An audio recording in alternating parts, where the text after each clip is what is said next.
Petroleum পণ্য শুধু নয়, যুদ্ধ যদি এইভাবেই চলতে থাকে আপনার মোবাইলে ইন্টারনেটটা বন্ধ করে দিতে পারে। কারণ হরমুজ প্রণালী শুধু গ্যাস বা তেল নয়, নেটটাও বন্ধ করে দিতে পারে।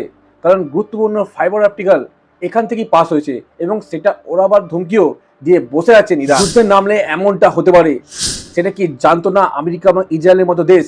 নাকি তারা ইতিহাসকে গুরুত্ব দেয়নি, নাকি ওভার কনফিডেন্স, নাকি কোনো ষড়যন্ত্র? যাই হোক, যুদ্ধ এতদিন অতিক্রান্ত হওয়ার পর বোঝাই যাচ্ছে তাদের বক্তব্যের মধ্যে দিয়ে যে আমেরিকা বা ইসরায়েলের গলা টিপে ধরেছে ইরান। হরমুজ প্রণালী লক করে সারা বিশ্বের লকডাউনের পরিস্থিতি তৈরি করতে ইরাক, বাহরিন, কাতার, কুয়েত, সৌদি আরবের দেশগুলিতে আমেরিকা মিলিটারি বেস ধূলিসাতে পরিণত করতে এখন অনেকটাই সফল ইরান। এমন পরিস্থিতি দেখা গেছে ইসরায়েলের আয়রন ডোম, যাকে নিয়ে গর্ববোধ করতো ইসরায়েল, তাকেও লজ্জায় মুখ লুকাতে হচ্ছে।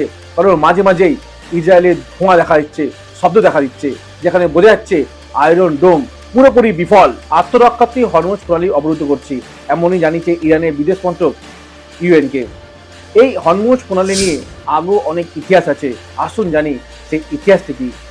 16শো শতাব্দী পর্তুগিজরা বুঝে গেছিল এই হরমুজ প্রণালীর গুরুত্ব কতটা, তাই তারা সেটা দখল করে নেয় এবং সেই দখল করে বাণিজ্যিক কর আদায় করতে চালু করে। 1622 সাল পারস্য এবং ইস্ট ইন্ডিয়া কোম্পানির যৌথ অভিযানে পর্তুগিজকে তাড়িয়ে দেয় এই হরমুজ প্রণালী থেকে। তারা তখন সেটা দখল করে নেয়। বিংশ শতাব্দীতে যখন খনিজ তেলের চাহিদা বাড়ে, তখন এই হরমুজ প্রণালীর গুরুত্ব আরও কয়েক গুণ বাড়িয়ে দেয়। 1980 দশকে সারা বিশ্ব বুঝতে পারে মিডল ইস্টে টেনশন হলে এই হরমুজ প্রণালীর গুরুত্ব কতটা বাড়বে। কারণ 1980 সালে ইরাক ইরান যুদ্ধ হয় এবং ইরান সমস্ত ট্যাঙ্কারগুলিকে বোম মেরে উড়িয়ে দিচ্ছিল।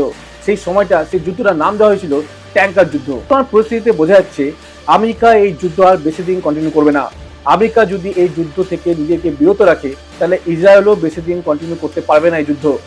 আমেরিকা এবং ইসরায়েল যদি পিছনে হাঁটে, তাহলে ইরান যেটা চাইছিল সেটাই হবে। সুতরাং ইরান এই যুদ্ধে জিতে গিয়ে এক নতুন ইতিহাস তৈরি করবে। বর্তমান পরিস্থিতিতে এমনই বোঝা যাচ্ছে যে অলরেডি ইসরায়েল এবং আমেরিকা হেরে বসে আছে এই যুদ্ধে। এতগুলো দেশের কথা বললাম, আমাদের নিজেদের দেশের কথা না বললে হয়? ভারতবর্ষ আমাদের দেশ এই যুদ্ধে নেই, কিন্তু কূটনৈতিক জয় অবশ্যই হয়েছে। কারণ ইসরায়েল এবং আমেরিকা এবং ইরানের মধ্যে যুদ্ধে ইরান বলে দিয়েছে যে হরমুজ প্রণালী দিয়ে আর কয়েকটা দেশের মতোই ভারতকে সম্পূর্ণ বিনা বাধায় তারা তাদের ট্যাঙ্ক যেতে দেবে।